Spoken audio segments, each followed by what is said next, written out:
Bien, bendiciones mis hermanos y mis hermanas, el Señor os bendiga. Soy vuestro hermano Emilio y Biblias al Descubierto nuevamente tiene el honor de poder ofreceros una nueva reflexión. Esta reflexión que quiero hacer es basándome en la oración modelo que el Señor Jesucristo enseñó en la manera como se debería de orar, ¿verdad? Y vamos a los Evangelios, al capítulo 6 exactamente, y vamos al versículo 9 en adelante, cuando Jesús le dice así de esta manera, la manera como deben de orar. La oración estándar que tanto católicos, apostólicos, romanos como la Iglesia Católica Apostólica, que somos nosotros, la Iglesia Protestante, admitimos como el modelo de cómo debemos de acercarnos al Señor, ¿verdad? Luego entendemos que de alguna manera el Espíritu Santo en cada uno de nosotros libremente, ¿verdad?, está para interceder al Padre conforme a la necesidad que hay en cada vida, ¿verdad? Pero bien, vamos a leer la palabra del Señor. Y dice así, Jesús mismo, y dice de esta manera: mas vosotros pues oraréis así: Padre nuestro que estás en los cielos, santificado sea tu nombre, venga tu reino, hágase tu voluntad como en el cielo, así también en la tierra. El pan nuestro de cada día, dánoslo hoy, y perdónanos nuestras deudas, como también nosotros perdonamos a nuestros deudores. Y no nos metas en tentación, mas líbranos del mal. Porque tuyo es el reino y el poder y la gloria por todos los siglos. Amén. Bien, vamos a ir analizando estos textos. Y primeramente Jesús les enseña, les dice: vosotros pues oraréis así: Padre nuestro que estás en los cielos.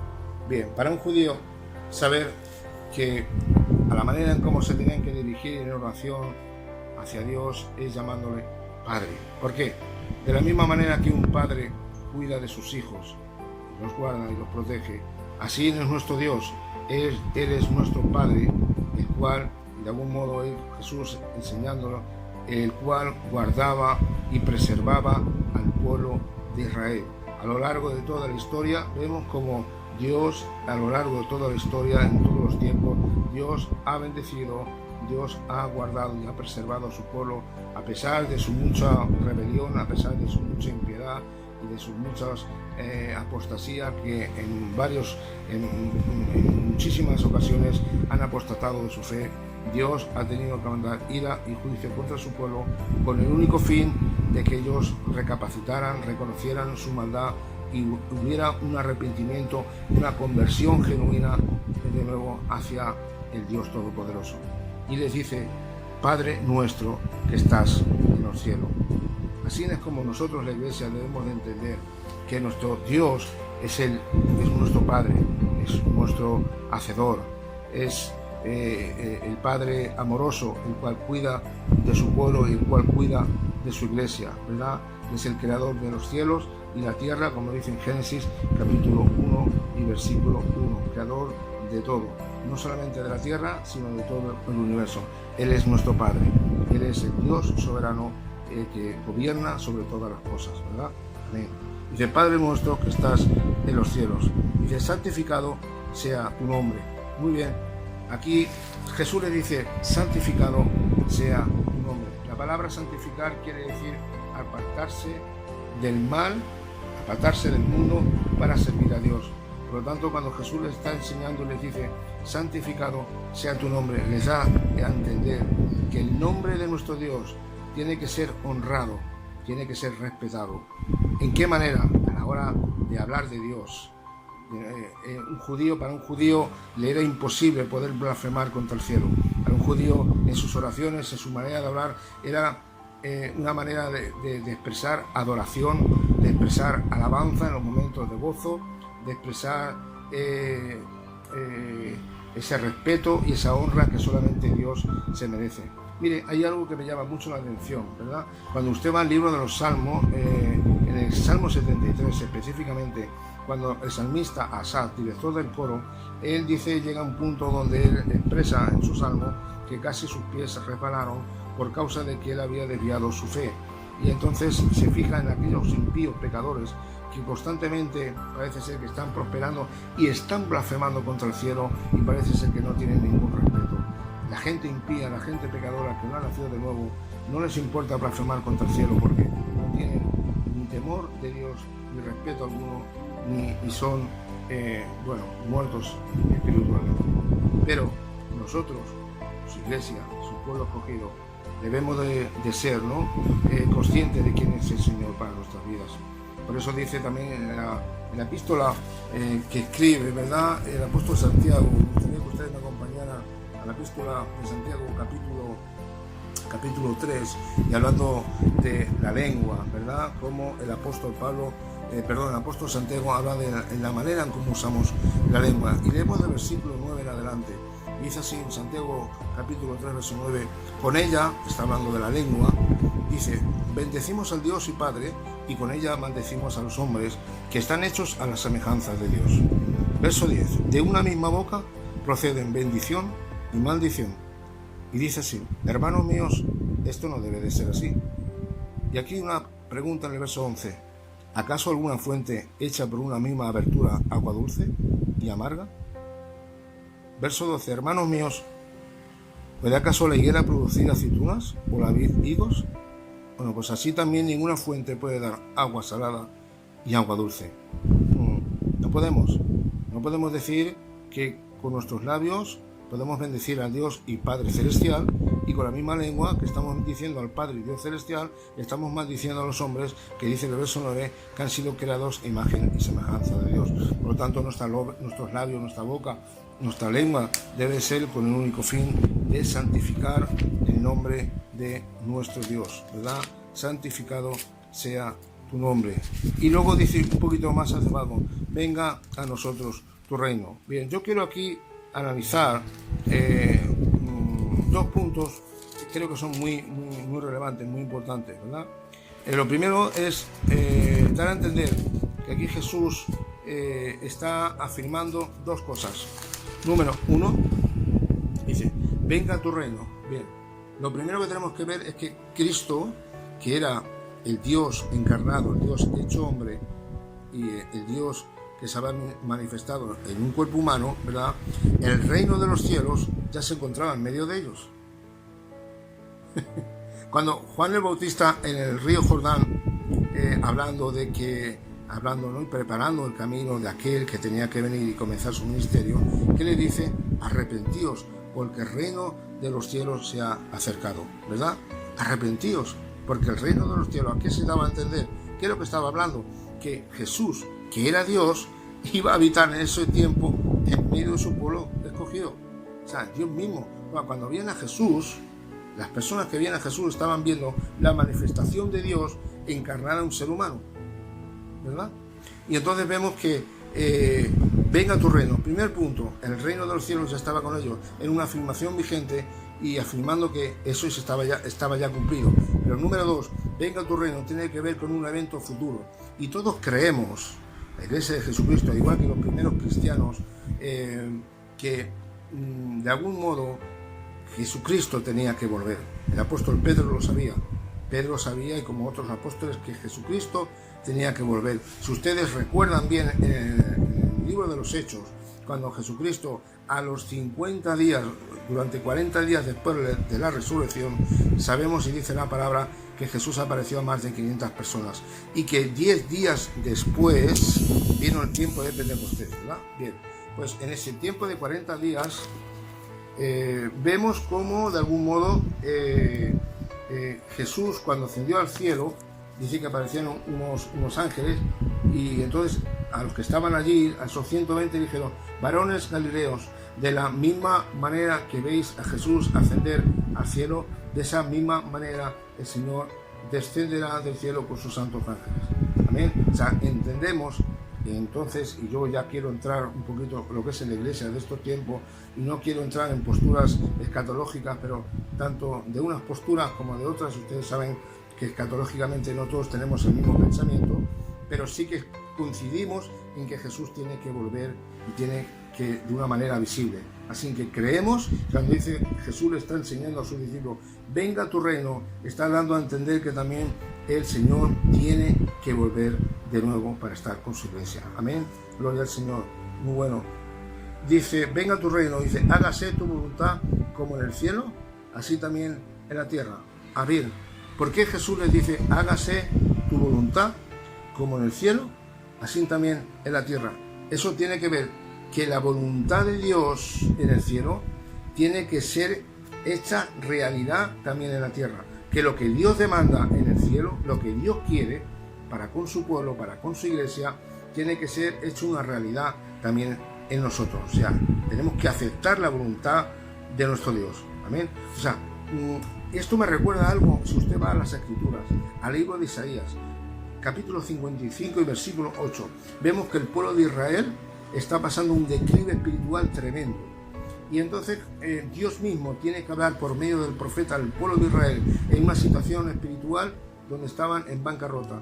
Y les dice así, verso 8, dice Dios a su pueblo, dice, mis pensamientos no son vuestros pensamientos y vuestros caminos no son mis caminos. O sea, Dios le está diciendo bien claramente que los pensamientos de Él no eran los mismos pensamientos que tenía su pueblo, que los caminos que tenía el pueblo de Israel no eran los mismos caminos que quería Dios, no son los mismos caminos de Dios, ¿verdad? Entonces la voluntad de Dios, ¿vale? Tiene que ser la voluntad nuestra. Lo que Dios demande, lo que Dios pida, tiene que ser lo que nosotros aceptemos. Lo que no podemos hacer es que nosotros andemos conforme a nuestra propia voluntad y lo que nosotros queramos hacer. No. Cuando nosotros, incluso cuando pedimos algo en oración, Señor, que se haga todo conforme a tu voluntad, no conforme yo quiero. De hecho, tiene que ser en la oración, que todo tiene que ser conforme a su voluntad. Cuando vosotros oréis, que oréis así, que sea de esta manera, ¿verdad? O sea, que sea todo conforme a tu voluntad. Por eso a mí me choca mucho cuando hay personas que empiezan a decretar, no, yo decreto,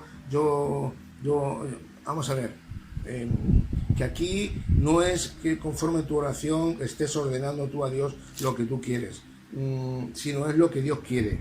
Si tú pides en oración, ya puedes ayunar lo que ayunes, ya puedes hacer lo que hagas, es igual. Si no es la voluntad de Dios, no se va a llevar a cabo. Quizás estás pidiendo sanidad por cualquier cosa, como dice nuestro hermano Juan Manuel Vaz en un vídeo, pero si Dios quiere que tú estés postrado en una cama, es porque Dios quiere usarte de esa manera para que seas un instrumento igualmente en sus manos. Si Dios no te da en tus oraciones lo que estás pidiendo, quizás porque no es el tiempo ni el momento, quizás no estés preparado, no lo sé, pero es siempre todo lo que la voluntad de Dios quiere en el cielo, tiene que ser también aquí en la tierra. No lo que nosotros queramos, sino, Señor, lo que tú quieras es lo que yo tengo que querer. Amén. Gloria a Dios. Hágase tu voluntad en el cielo como también en la tierra. El pan nuestro de cada día, dánoslo hoy. De esto de que me está hablando el Señor a los apóstoles, que tenían un Dios proveedor, ¿verdad? Dios a lo largo del tiempo, Dios siempre ha proveído al pueblo de Israel. Y vemos que cuando el pueblo de Israel sale de la tierra de Egipto, vemos como Dios, hablando como por el día, en ese peregrinaje que salen de Egipto y van por el desierto, como por el día hay una nube, ¿verdad?, que los guardaba del sol, y eso era un símbolo de la presencia de Dios, y por la noche una columna de fuego, porque usted sabe que en un desierto las temperaturas bajan muchísimo, entonces esa columna de fuego no solamente los alumbraba, sino que de algún modo también les daba ese calor, ¿no?, del Padre. Entonces siempre estaban de algún modo dándole la provisión que ellos necesitaban, pero no solamente eso, ¿verdad? Como el Dios que en su presencia les estaba guardando, tenían hambre, de algún modo Dios les proveía de maná, se cansaron del maná, Dios les dio codornices, o sea, tenían sed, Dios les dio agua de una roca. O sea, vemos a un Dios proveedor, ¿verdad? Y vemos que también en nosotros en la iglesia hoy día vemos que el Señor siempre está proveyéndonos de todas aquellas cosas que son justas y que son necesarias, ¿verdad? Dice en el libro de los Salmos que dando a entender que Dios no permitirá que ninguno de sus hijos mendigue pan. Entonces, qué bueno es saber que tenemos a un Dios que conoce nuestras necesidades y que sabe todas aquellas cosas que son básicas y necesarias, y que Dios siempre nos está proveyendo. Le digo algo, es más, yo son ya cerca de 26 años que estoy en el Evangelio para la gloria de nuestro Dios, y puedo decir de primera mano y testimonio puedo dar que yo en mi vida, a lo largo de mi etapa, he pasado a veces momentos complicados, y quién no los ha pasado, y yo siempre he visto la mano del Señor como Dios me ha proveído. Nunca ha faltado un trozo de pan en mi casa y siempre Dios ha permitido que de algún modo pudiera salir de las situaciones complicadas y difíciles, ¿verdad? Entonces, saber que tenemos un Dios que siempre nos está dando ese pan que necesitamos cada día y que no permite que pasemos necesidad. Qué bueno es. Dánoslo hoy. Dice, y perdónanos nuestras deudas como también nosotros perdonamos a nuestros deudores. El Señor le está dando a entender que así como el Señor perdona nuestros pecados, ¿verdad? Cuando hay un arrepentimiento verdadero y genuino. ¿Qué dice, por ejemplo? Y esto me recuerda mucho a un pasaje que se encuentra en 2 de Crónicas, capítulo 7, versículo 14, cuando el pueblo de Israel nuevamente también estaba pasando un tiempo complicado espiritual. Y les dice así, Dios directamente, que dice que si mi pueblo se humillare, ¿verdad? Y me buscare de todo su corazón, dice, yo oiré desde el cielo, ¿verdad? Y yo los bendeciré, ¿verdad? Vemos aquí la provisión del Señor, vemos aquí como de algún modo, ¿no? Dios siempre en la provisión en cuanto al perdón, ¿verdad? Cristo Jesús se dio en la cruz del Calvario para el perdón de nuestros pecados, ¿verdad? Él cargó con todo el pecado de todos aquellos, ¿verdad?, que han creído en Él y lo han recibido en su corazón como Señor y Salvador. Él es el sustituto de Tetelestai, ¿verdad? Nosotros deberíamos de estar ahí colgados, pero Él vino para perdonar nuestros pecados cuando realmente nosotros los recibimos y nos arrepentimos de nuestra maldad, ¿verdad? Pero no solamente eso, dice, perdona nuestros pecados como así nosotros perdonamos a aquellos que nos ofenden, dice en otra traducción. Lo primero que tengo que dar a aclarar es una cosa, que el Señor ya perdonó nuestros pecados, pero hasta el día de hoy también si pecamos, dice la palabra de Dios, que abogado tenemos para con el Padre, a Jesucristo el justo. Él perdonó nuestros pecados, nos perdona ahora si nos arrepentimos y nos perdonará en el futuro si realmente hay un arrepentimiento verdadero, ¿verdad? Y dice, perdónanos, así como nosotros perdonamos a nuestros deudores, aquellos que nos ofenden. Hermano, qué difícil es poder perdonar a una persona, ¿verdad?, cuando nos ha hecho daño. Jesús le estaba dando a entender que realmente, sabiendo de antemano que los apóstoles iban a ser perseguidos, que los apóstoles iban a ser escarnecidos, algunos de ellos, o algunos crucificados boca abajo, otros quizás decapitados, iban a tener persecución, iban a tener circunstancias adversas. ¿Quién les está enseñando? Que no debían de guardar rencor en su corazón, que deberían verdaderamente, ¿verdad?, pues perdonar en su corazón a aquellas personas que le podían hacer daño. Y yo quiero hacer una pequeña aclaración, hermanos. Es imposible que si no estamos llenos del Espíritu Santo, mire usted, que podamos perdonar a aquellas personas que nos ofenden. Solamente cuando hay una llenura del Espíritu es de la única manera, porque el amor de Dios nos invade, el amor del Señor está en nosotros y el amor de Dios nos hace que podamos perdonar. Pero cuando estamos con nuestras vasijas medio vacías, cuando nuestras vasijas están quizás tocando fondo, mire usted, es imposible, porque lo que surge de nosotros no es lo espiritual, sino es lo carnal. Por eso le digo algo, dice en la epístola de Efesios, y dice así, no contristéis al Espíritu Santo, por el cual fuisteis sellados en el día de la redención.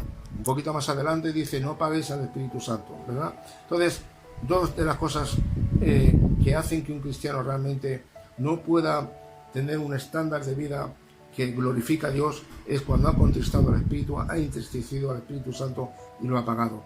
Entonces, el estilo de vida de esa persona será una vida carnal, que es lo que le pasaba a muchos de los corintios. Por eso tenían los problemas que tenían, porque habían dejado a un lado su tiempo devocional, su tiempo, ¿verdad?, de consagrarse para Dios, y estaban dando lugar al enemigo y dando lugar a que la carne se levantara de nuevo. Por lo tanto, quiero decirles algo, como dice aquí, perdona nuestros pecados como así nosotros perdonamos a aquellos que nos ofenden. Que Dios nos ayude, que Dios nos dé fuerza para que también en nosotros no haya ninguna semilla de rencor en nuestro corazón. Si hay alguien que nos ha hecho daño, que podamos perdonar, que así como el Señor ha perdonado nuestros pecados y nos sigue perdonando si realmente nos arrepentimos, que nosotros podamos coger el patrón, el modelo, que es nuestro Cristo Jesús, ¿verdad? Nosotros no podemos ser más que Él. Si Él nos ha perdonado, ¿qué somos nosotros? Si nos sigue perdonando, para nosotros no perdonar. Por lo tanto, hay testimonios de hermanos preciosos en el Señor, que incluso familiares muy allegados, sus hijos, sus hijas han sido asesinados y han sido capaces de poder perdonarlos. Y le digo algo, eso solamente lo puede hacer el amor de Dios. Así que necesitamos que el Espíritu Santo esté en nosotros, avivado, no contristado, estar lleno del Espíritu, que el amor de Dios gobierne en nuestras vidas, ¿verdad? Esa es la única manera que podemos perdonar a aquellos que nos pueden hacer daño. Él dice así: y no nos metas en tentación, mas líbranos del mal. Amén. Aquí, en otra traducción, dice: y no nos metas en pruebas, mas líbranos del mal. No nos metas en prueba, porque aquí la palabra tentación no tiene que ver con la tentación que entendemos por parte de Satanás. Dios dice que no tienta a nadie, ni puede ser tentado por nadie. Y esto me recuerda cuando en el Evangelio de Juan, cuando Jesús es llevado al desierto, entendemos, bueno, en los evangelios sinópticos también, perdón, cuando Jesús es llevado al desierto y es tentado por Satanás, que Dios lo reprenda. Jesús no fue tentado como Dios, sino que fue tentado como hombre, ¿verdad? Porque Dios no puede tentar a nadie para que haya una inclinación hacia el mal, sino que Dios lo que hace es, Dios prueba los corazones. Por eso dice en la epístola de Santiago, dice: bienaventurado el varón que soporta la tentación. La palabra original quiere decir bienaventurado aquel, el varón que soporta la prueba, porque él recibirá la corona de gloria, ¿verdad? Aquí la prueba tiene que ver con el tiempo donde Dios permite, ¿verdad?, esa situación donde a veces quizás nos lleve a estar incómodos, a salir de nuestra comodidad, a pasar un tiempo de aflicción, a pasar un tiempo de desierto, pero que Dios está probándonos, y para probar nuestra fe y nuestra fidelidad hacia Él, Dios permite todas esas cosas, ¿verdad? Vemos como Abraham fue probada su fe cuando el único hijo de la promesa, Dios le dice: ahora ves al monte Moriah, y ahora sacrifica a tu único hijo, al hijo de la promesa. Imagínase en todo ese trayecto, ¿qué estaría pensando en la mente de Abraham? No lo sabemos ninguno, pero él, siendo fiel al llamado de Dios, de algún modo, él subió a su hijo para sacrificar, y en ese momento no titubeó. Amén. Entonces Dios probó la fe de Abraham. Me pido disculpas un momentín. Gloria al Señor. Quiero decirles, es más, Dios, de algún modo, es necesario que Dios nos pruebe. Como dice en Romanos capítulo 8, versículo 8 en adelante, de algún modo, que dice que todo lo que acontece a un cristiano siempre es para bien. Todo. Quizás aquellas cosas que quizás no entendamos el por qué estoy pasando esto, pero es una prueba del Señor para nuestra vida, ¿verdad? Para que maduremos, para que crezcamos, para que reconozcamos que realmente hemos hecho las cosas mal y que de algún modo debemos de rectificar y devolvernos a nuestro Dios, ¿verdad? Amén. No nos metas en tentación, ¿verdad? Dice, no nos metas en tentación, dice: más líbranos del mal. En otra traducción dice: más líbranos del maligno. Y sabemos que el maligno es Satanás, que Dios lo reprenda. Pero Jesús les estaba enseñando muy claramente, ¿no?, que Satanás iba a ser vencido a través del sacrificio de Cristo. Él no solamente venció a la muerte cuando Él resucitó al tercer día, sino que venció a Satanás. Y sabemos que Él un día, como Dios ha creado el lago de fuego y de azufre, para que Él, Satanás y el falso profeta, y el anticristo sean echados a un lago de fuego y de azufre por toda una eternidad. Sin que Él está vencido, Él no tiene ninguna autoridad. Pero sí que es verdad que, como dice en 1 Juan 5:19, sabemos que el mundo entero está bajo el maligno. Por lo tanto, Jesús le estaba dando a entender: Señor, líbranos de Satanás, de esas maquinaciones, de esos engaños que a veces va a querer venir en contra de nosotros. Así es como la Iglesia debemos de tomarlo, que de pedir en nuestras oraciones, Señor, líbranos del enemigo, líbranos, Señor, que Él está como león rugiente, como dice 1 Pedro 5:8. Ayúdanos, Señor, a poder estar despiertos, a no dormirnos en estos tiempos y más los que vivimos, a poder tener un tiempo devocional de oración, a estar bañados con oración, tanto en la palabra, a meditar en la palabra de día, de noche, tener nuestro tiempo devocional de oración, tener nuestro tiempo de poder realizar nuestros cultos con nuestros hermanos si podemos, y si no por medio de las redes sociales, pero todo eso a tener una comunión íntima para con el Señor y para con nuestros hermanos. Todo esto nos llevará a un crecimiento y una madurez, y todo esto nos llevará también a estar fortalecidos, a llevar esa armadura que la iglesia debe de llevar, ¿verdad? Que es como ese yelmo, es como ese escudo, es como esa espada, es como ese casco, o sea, es como, mejor dicho, es como esa armadura que tenemos que llevar, esas chanclas que son los prestos a poder evangelizar, ¿verdad? O sea, tenemos que ir toda la iglesia con la armadura de Dios, contra toda acechanza del enemigo, contra toda acechanza de toda hueste espiritual que están rondando, ¿verdad? Para poder distraernos y confundirnos y traer de alguna manera confusión muchas veces, ¿verdad? Así que, más líbranos del maligno. ¿Y por qué? Como dice aquí, porque tuyo es el reino y el poder y la gloria por todos los siglos, porque el poder y la gloria es de Dios, por siempre, por todos los tiempos, por todas las edades, el poder y la gloria es para nuestro Dios. Amén. Así que con esta reflexión de la oración modelo, ¿verdad?, de cómo debemos dirigirnos al Padre, les dejo. Que Dios les bendiga mucho y hasta la próxima. Muchas bendiciones de parte de vuestro hermano Emilio. Shalom.